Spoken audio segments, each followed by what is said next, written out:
Don't believe or disbelieve anything we discuss in spirit science. Simply have your own experience. In Lesson 6, I showed you an intro to sacred geometry, the flower of life. We looked at the Genesis pattern and how it forms the fruit of life, the pattern that all physical matter in existence comes out of. We jumped out of the sacred geometric pool for a few lessons, and today we're going to dive right back in. I've mentioned quite a few times that within the flower of life are found the music and harmonics of everything in existence. Let's find out how that works, shall we?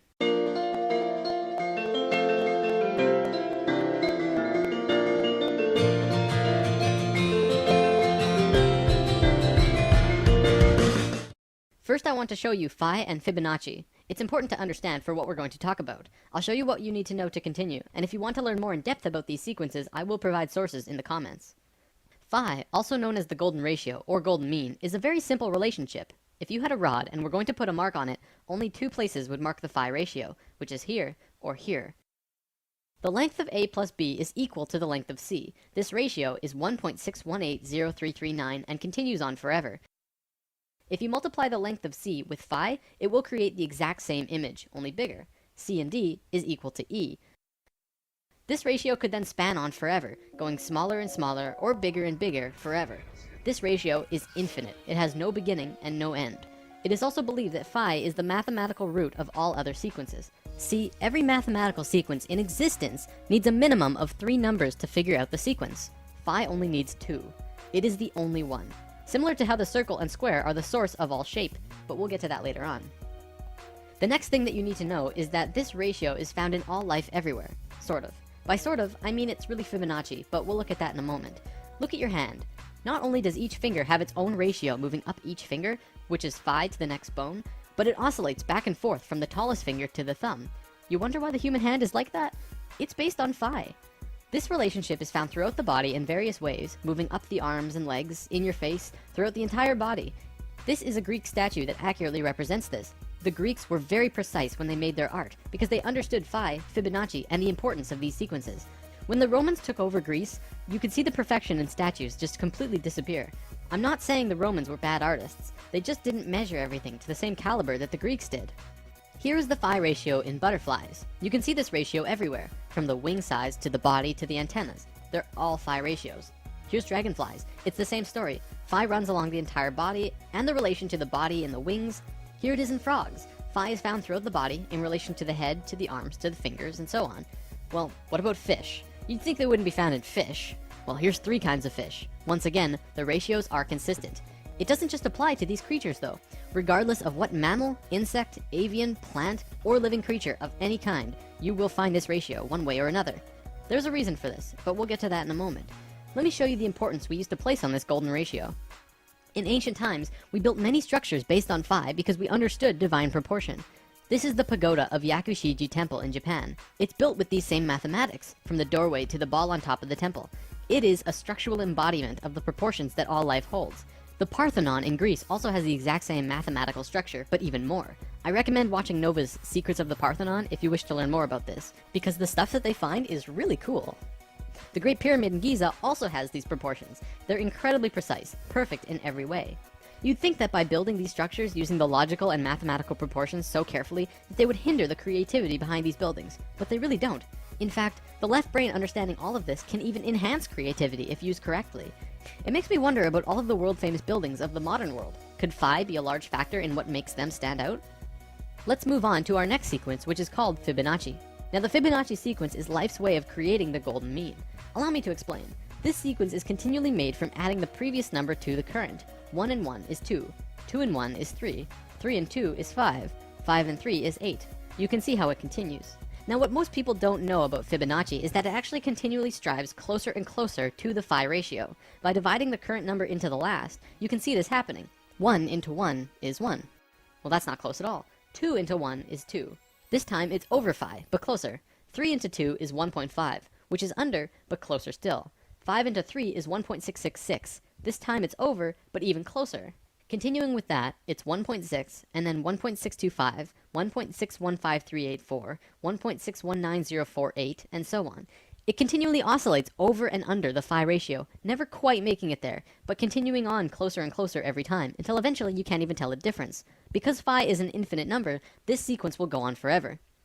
Let's look at some spirals in nature, another way that phi and Fibonacci can manifest. This is a nautilus shell. Many people will say it's phi, but it's really Fibonacci. See how when it's in its earliest form, it's crude, not smooth or anything? One look and you can tell that's not phi. But as it goes out farther and farther, it gets closer and closer to phi. It becomes a nearly perfect phi spiral by the time it's all the way out here. This also happens with sunflowers, pine cones, and many plants in nature. In many cases, such as the pine cones and sunflowers, it flows in a double spiral or more, much like the spiraling arms of a galaxy. From the microcosm to the macrocosm, spirals are always present. So phi is basically source, or spirit, or God, in a mathematical way of thinking. The math of God. Don't forget that this sequence is an intimate part of nature itself. I'm going to call it source. It is the source of all mathematical sequences, and all life in existence grows based on phi. However, phi has no beginning and no end. Life doesn't know how to deal with that. It's like source says, go and replicate this, and life says, we don't know how. Because life doesn't know how to create from something that has no beginning. So it creates the Fibonacci sequence instead, which has a beginning, but starts out crude, very basic, and then continually goes closer and closer to source, becoming more divine every step. It does take steps too, which actually has quite a bit to do with evolution. Let's move on for now though. The only other sequence you need to know for this is binary sequences. This is a sequence like 2, 4, 8, 16, 32. We're just doubling the last number instead of adding it to the previous one. We're all very familiar with this. Binary sequences are found in life as well. For example, mitotic cell divisions are binary. We go from being a single cell being to having over 100 trillion cells in only 46 divisions. Binary sequences are also how computers work, by turning on and off chips. Computing at its core anyways is binary.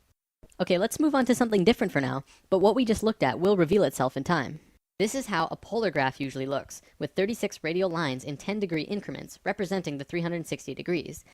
Then, concentric circles are drawn, each with the same distance away as the last, creating 8 equal demarcations as the one before, counting the inside circle as 1. Think about what this represents too. It's a two-dimensional drawing of a three-dimensional sphere, one of the sacred forms, by projecting it onto a flat surface.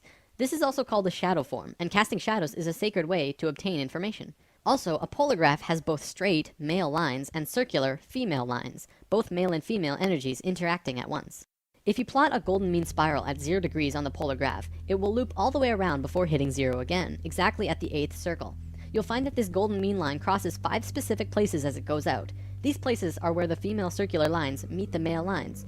It crosses at 120 degrees, 190 degrees, 240 degrees, 280 degrees, and then it jumps to 360 or back at 0, depending on how you look at it. What's interesting about this is that it creates both a binary and Fibonacci sequence. Looking at the radial increments from the center, it crosses at 1, 2, 3, 5, and 8. Well, that's Fibonacci, but it also crosses at 2, 4, and 8. Well, that's a binary sequence. We're going to look at the binary sequence in particular though, because what you find is very cool. If you draw lines from the outermost circles on the lines where the binary sequence was formed, you get this image. It is an equilateral triangle. If you continue the spiral outward, it would continue to hit these exact same places and continue to form larger equilateral triangles. Let's divert yet again to look at something very interesting. There was a man named Keith Critchlow who discovered something very important to understanding the geometry of music. First, he drew a straight line through an equilateral triangle, and then he measured from the middle of the center line and drew a straight line up to the top edge and back down to the bottom corner. Then he did the same, but passed through the center line of the top and back down again. He did this yet again on the other side. You can keep doing this on either side as well. By drawing this funny little form, he discovered something of great importance. He writes, continuing in this way, each successive proportion will be the harmonic mean between the previous proportion and the total length, and all of these proportions will be musically significant. 1/2 being the octave, 2/3 being the fifth, 4/5 being the major third, 8/9 being the major tone or step, and 16/17 being the half tone or step. In other words, he discovered the geometries of music, or at least one aspect of them. Then he tried measuring it in a different way, starting at a different point of the center line. At 3/4, he found the measurements were 1/7, 1/4, 2/5, 4/7, 8/11, and 16/19. All of these numbers are musically significant. This is very interesting. It means that the harmonics of music are somehow related to the proportions of the central line moving through a tetrahedron. Back to the polar graph, you can see that this drawing has a much greater value all of a sudden. Not only that, but it becomes even easier to make your measurements thanks to the polar graph itself. You can just draw a straight line through the drawing on the graph, and it will give you the center line. This information has been taken light years beyond what I just showed you though. A research team found that you can draw these lines not only from the center, but from any nodal points inside the upper half of the triangle, and you'll come up with all known harmonics in existence. Basically, this means that anywhere the straight line and curved lines on the polar graph cross from 0 to 120 degrees and start making the pattern, you will come up with all known harmonic systems. Not only the Western keyboard, but the Eastern, and even many unknown systems that have never been used. As I'm not a musician, there's not much more I can show you related to this, but I would love to see what a musician could really do with this knowledge. How far could you take this? Alright, I'm running low on time here, so I'll wrap up with this unraveling. Remember when we talked about spirals in nature? They often travel in twos. Usually this is male and female. So on this polar graph, if you're going to copy nature, you don't just plot one spiral, you have to plot two. When you do that, it gives you this image, which is a star tetrahedron inside of a sphere. We mentioned this in lesson 7, and this image is more commonly known as the Star of David. Do you remember the face on Mars? NASA obviously tells us that it's just a random formation on the surface of the planet. But right next to the face, there are also a few pyramids and other anthropomorphic structures. I know what you're thinking. Why on earth would I bring that up all of a sudden? Well, Richard Hoagland and his colleagues have spent a long time researching and deciphering a message on the surface of the red planet. Want to know what that message was? It was a star tetrahedron inscribed in a sphere. Holy balls, right? There's a link in the comments to a page with all of this information if you want to learn more.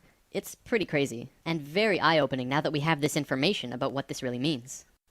Inside the star tetrahedron, another one fits perfectly. We can continue to put more and more star tetrahedrons inside or outside of the other star tetrahedrons, the same way the golden mean spiral can wrap around the polar graph infinitely big or infinitely small. You'll notice that this smaller tetrahedron also happens to fit perfectly around this sphere. Well, check this out. If you put this same size sphere centered on the point of every single star tetrahedral point, guess what suddenly reveals itself? The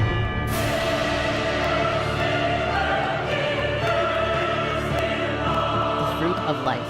It's back. According to the Egyptians, as well as the Ascended Masters, this is one of the holiest, most sacred forms in existence. Of course, we already learned one of its informational systems in Lesson 6, and what you just saw was the second, only in reverse order. What this means is that all of the information of music, harmonics, sound, and spirals come out of this image.